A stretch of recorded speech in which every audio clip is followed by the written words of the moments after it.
नमस्ते दोस्तों, good morning, सुप्रभात। तो चलिए आज के योगाभ्यास को शुरुआत करते हैं। आज के योगाभ्यास शुरू करने से पहले हम देखते हैं मौसम में क्या बदल हुए आज के समय में। 3 जून को महाराष्ट्र में आए हुए ये तूफान की वजह से काफ़ी जगहों पर हल्की हल्की बारिश शुरू हो गई है। इससे हमें अभी ये निसर्ग ने संकेत दे दिया है कि ग्रीष्म ऋतु खत्म होकर अभी वर्षा ऋतु स्टार्ट हो रहा है। तो इसी समय को ग्रीष्म ऋतु, जब एक ऋतु खत्म होकर दूसरा ऋतु जब स्टार्ट होता है तो इसी समय को ऋतु संधि कहते हैं। और ऐसे समय पर काफ़ी दोष जो होते हैं हमारे शरीर में ये ऊपर नीचे होने लगते हैं। इसमें मुख्य रूप से देखा जाए तो हमारे शरीर में जो कफ होता है, वात होता है, ये बढ़ने लगता है। तो ऐसे समय पर हमारी इम्यूनिटी कम हो जाने की वजह से या फिर हमारे कुछ गलत लाइफस्टाइल की वजह से बहुत सारी बीमारियां होने की शिकायत होती रहती है। तो इनसे बचा कैसे जाए, तो मैं आपको 2 इम्पोर्टेंट टिप्स आज इसमें देने वाला हूँ। सबसे पहली इम्पोर्टेंट टिप कि वर्षा ऋतु में हमारी जो अग्नि होती है ये कम हो जाती है, मंद हो जाती है। जैसे कि बाहर वर्षा के ऋतु की वजह से बारिश की बूंदें गिरकर जमीन पर कीचड़ बन जाता है, वैसे ही हमारे शरीर में भी बारिश की वजह से अग्नि जो होती है वो मंद हो जाती है। तो ऐसे समय पर हमें अग्नि को बचाना है, जिससे कि हमारा डाइजेस्टिव प्रोसेस अच्छा रहे और हम बीमारियों के शिकार ना बने। तो ये हम कैसे कर सकते हैं? तो ये करने के लिए आपको आपकी खाने की क्वांटिटी आपके जलन शक्ति के अनुसार, मतलब जितना आप हजम कर सकते हो उतना ही खाना है। थोड़ा थोड़ा समय पर बार बार आप खा सकते हो, लेकिन इनडाइजेशन हो ऐसा खाना नहीं खाना है जो ज़्यादा बहुत हेवी हो, नॉनवेज फूड हो, समय से खाना खाना है। तो ऐसी सब बातों का हम पालन करते हैं तो हम हमारी अग्नि की सुरक्षा कर सकते हैं और हमारा डाइजेस्टिव प्रोसेस भी अच्छा रह जाता है। सेकेंड इम्पोर्टेंट टिप, ग्रीष्म ऋतु में बहुत से लोगों को बाहर की गर्मी की वजह से, उष्णता की वजह से दोपहर को सोने की आदत हो जाती है। और ग्रीष्म ऋतु में वैसे दोपहर का सोना भी उत्तम माना गया है, लेकिन वही आदत अगर हम वर्षा ऋतु में कंटिन्यू रखेंगे तो उससे हमारे शरीर में कफ बढ़ जाता है और वर्षा ऋतु में हमें दोपहर को सोना नहीं है। अगर हम सोते हैं तो उससे ये कफ शरीर में बढ़ जाता है, सर्दी, खांसी, जॉइंट पेन, शरीर का वजन बढ़ना, ये सारी शिकायतें आ जाती है इसमें। तो इन सारी बातों का हमें ध्यान रखना है। तो आज हम कुछ प्राणायामों की पहले शुरुआत करेंगे और सूर्य नमस्कार करेंगे। ऐसे समय पर सूर्य नमस्कार करना बहुत ही फायदेमंद होता है, क्योंकि इससे शरीर में एक प्रकार की ऊर्जा तैयार हो जाती है, जिससे कि हमारी जठर अग्नि, मतलब हमारी पेट की अग्नि तो अच्छे से ज्वलित हो जाती है, बट उसके साथ साथ ही हमारे धातुओं में जो अग्नि होती है, हमारे बाकी पंचभौतिक जो अग्नि होती है वो भी अच्छे से बढ़ जाती है। तो चलिए देखते हैं। सबसे पहले दोनों हाथों को अच्छे से रब कीजिए और रब करके आपके चेहरे के ऊपर लगा दीजिए। आपके चेहरे के ऊपर लगा देने के बाद नेक्स्ट अब हम ध्यान मुद्रा लगाएंगे और ध्यान मुद्रा लगाकर आपको लंबी गहरी सांस भरना है और छोड़ना है, और उसके बाद हम ओमकार करेंगे।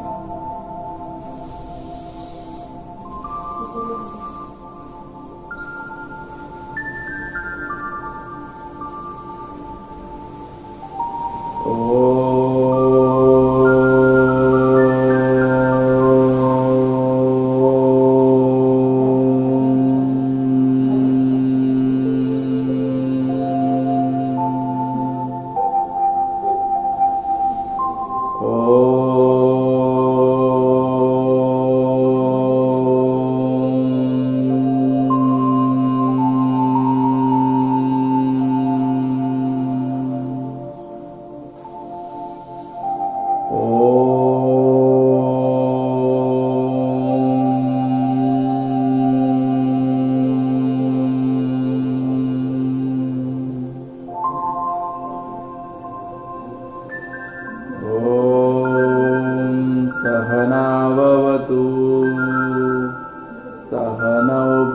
तस्मात्तु सह वीर्यं करवावहे तेजस्विनावर्धितमस्तु मा विद्विषावहे। ओम शांति शांति शांति।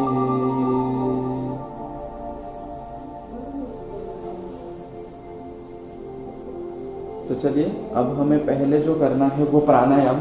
उसके लिए पहले दोनों पैरों को आगे ले लीजिए अच्छे से। इनको आगे पीछे की तरफ हमें थोड़ा सा मूवमेंट देना होता है, जिससे कि हमें प्राणायाम करते समय इन पैरों का अच्छे से बैलेंस मिले। ठीक है, तो इनको अच्छे से आप रोटेट कर ले सकते हैं, क्लॉकवाइज 5 टाइम्स और एंटी क्लॉकवाइज 5 टाइम्स।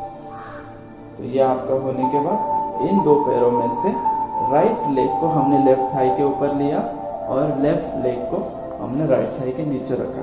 तो आप ऐसे अर्ध पद्मासन की अवस्था में भी बैठ सकते हैं, या जिनको पूर्ण पद्मासन आता होगा तो उन्होंने पूर्ण पद्मासन लगाना है। चलिए, तो ये हो गया आपका पूर्ण पद्मासन। पूर्ण पद्मासन लगाकर आपको सिद्ध मुद्रा करके इसमें बैठ जाना है।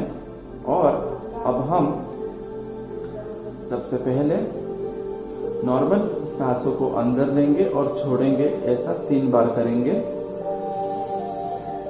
आप अपनी सांसों के ऊपर कंसंट्रेट कीजिए।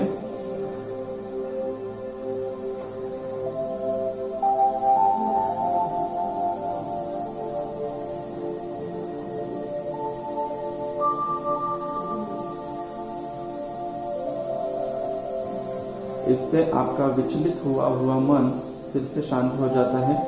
और अब हम नेक्स्ट जो करेंगे वो है अनुलोम विलोम प्राणायाम। अनुलोम विलोम प्राणायाम के लिए आप नॉर्मल सुखासन में भी बैठ सकते हैं या पद्मासन में भी बैठ सकते हैं। और अपने हाथों की आपको एक मुद्रा बना लेनी है, जिससे आपको प्राणायाम करने में आसानी हो सकती है। तो अभी वातावरण में थोड़ी सी शीतलता बढ़ रही है, इसलिए हमें हमारी अग्नि को प्रज्वलित रखना है। इसलिए अभी हमें सूर्यभेदी प्राणायाम करना है। जो सूर्यभेदी प्राणायाम करना है उसमें हमें राइट नॉस्ट्रिल से सांस को अंदर लेना है और लेफ्ट नॉस्ट्रिल से छोड़ना है। तो आज हम सिर्फ अनुलोम प्राणायाम करेंगे। अनुलोम विलोम प्राणायाम में विलोम प्राणायाम करेंगे।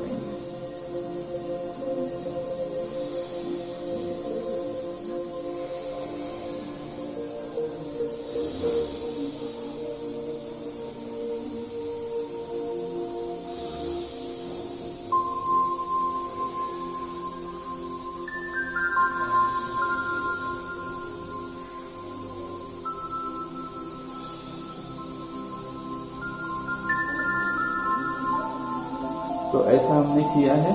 तो सूर्य नाड़ी का प्राणायाम करने से, मतलब पिंगला नाड़ी का प्राणायाम करने से शरीर में ऊर्जा उष्णता प्राप्त हो जाती है और यही हमें वर्षा ऋतु में होने वाली बीमारियों से बचा सकती है। तो इसके साथ साथ अब हम नेक्स्ट प्राणायाम करेंगे। उसके लिए आपको नॉर्मल सुखासन में आके बैठ जाना है और सुखासन में बैठकर आपको दोनों हाथों को साइड पर रख के अब हमें ये जो प्राणायाम करना है इसका नाम है कपालभाति प्राणायाम।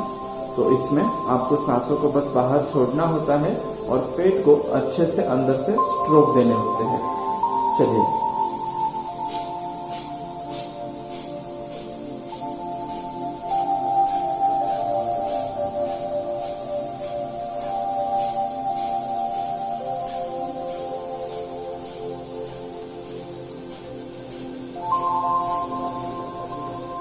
इसमें इंटरमिटेंट इनहेलेशन होता रहता है।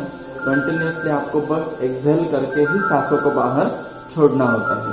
चलिए एक और सेट करते हैं।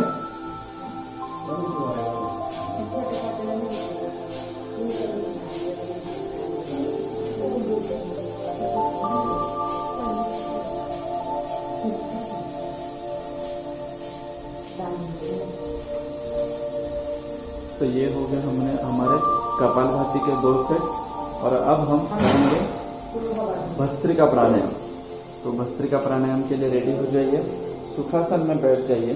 और ये सारे जो प्राणायाम हम कर रहे हैं इससे हमारी अग्नि का अच्छे से प्रोटेक्शन हो जाता है, हमारी शरीर तैयार हो जाती है, जो वर्षा ऋतु में अभी हमारी अग्नि कम होने वाली है उसको प्रोटेक्ट करने के लिए। भस्त्रिका प्राणायाम जैसे हमने पहले सीखा था उसी हिसाब से आपको करना है। भस्त्रिका प्राणायाम के लिए रेडी हो जाइए।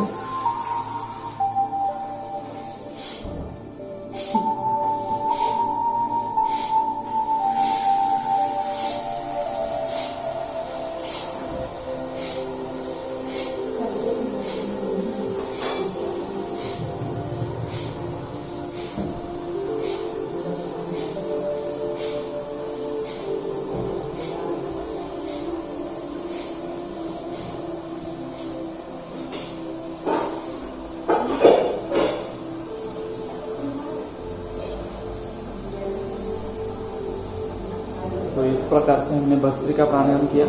एक और सेट हम करेंगे भस्त्रिका प्राणायाम का।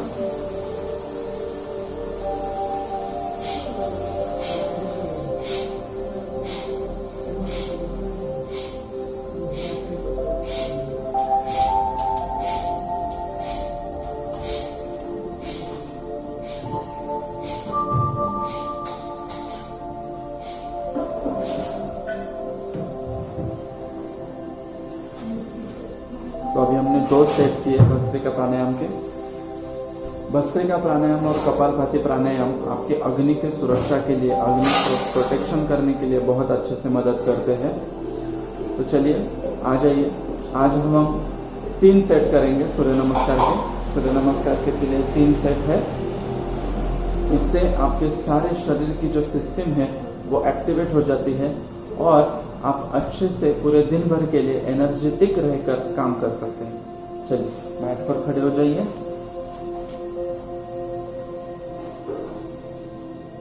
पूर्व की दिशा की ओर देखकर हमें सूर्य नमस्कार करना चाहिए। ओम सूर्याय नमः।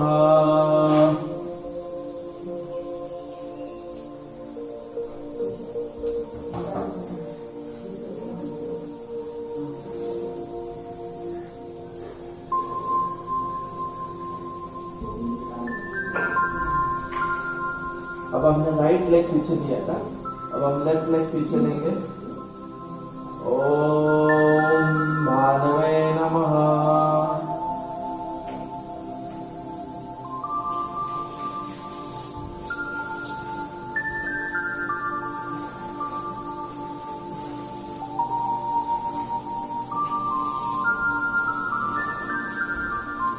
चलिए आ जाइए। एक सेट हो गया। अब हम दूसरा सेट करेंगे। ओम आदित्याय नमः।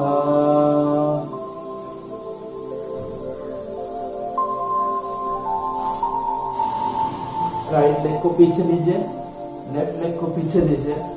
साष्टांग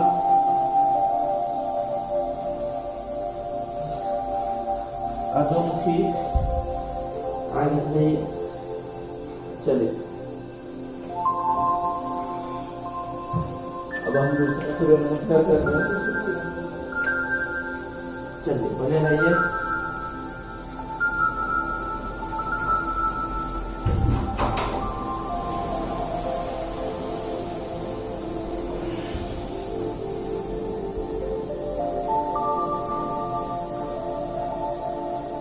दो सूर्य नमस्कार हमने किए। अब हम तीसरा करेंगे। ओम हिरण्यगर्भाय नमः।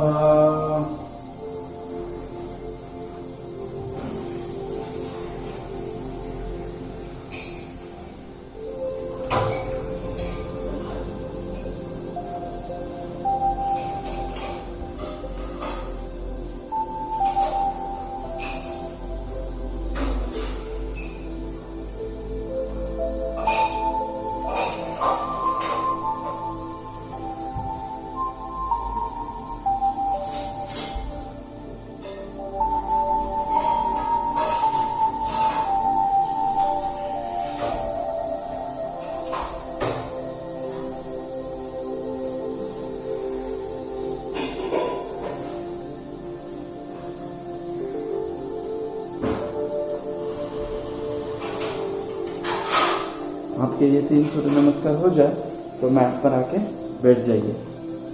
इसी प्रकार आपको सूर्य नमस्कार की प्रैक्टिस करनी है। अब आपकी प्रैक्टिस को आपको आहिस्ते आहिस्ते बढ़ा लेना है और कपालभाति के सेट्स और भस्त्रिका प्राणायाम के सेट्स आप कर सकते हो। उसके साथ साथ आप सूर्य नमस्कार और बाकी भी आसनों का अभ्यास कर सकते हो।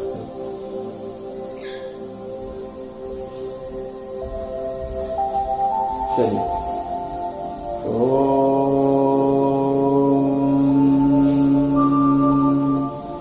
पूर्णमदं पूर्णमिदं पूर्णात् पूर्णमुदच्यते पूर्णस्य पूर्णमादाय पूर्णमेव अवशिष्यते। ओम शांति शांति शांति।